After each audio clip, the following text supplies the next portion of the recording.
How to win friends and influence people. How to win people to your way of thinking. One of the fourth principles that simply says, begin in a friendly way. The author shares of an incident that happened back in 1915 to the Colorado Fuel and Iron Company.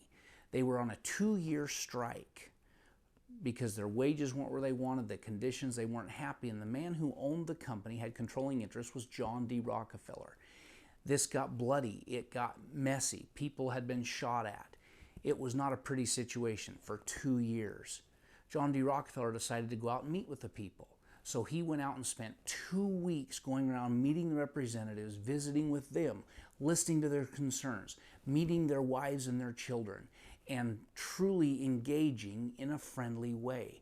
And then he held a meeting and he stood up and he said, "My friends," see that? My friends. He says, "I believe that this is a red letter day in my life. It's a privilege for me to be here. I feel like we meet together as friends and not strangers and enemies." Something he could not have said if he hadn't have come out and done what he did for the previous 2 weeks. He said, "I believe we have common goals and common interests." And genuinely, he did this genuinely. If he had stood up and made that speech without going into their homes and visiting them, this would have never worked. Genuinely become people's friends and begin in a friendly way.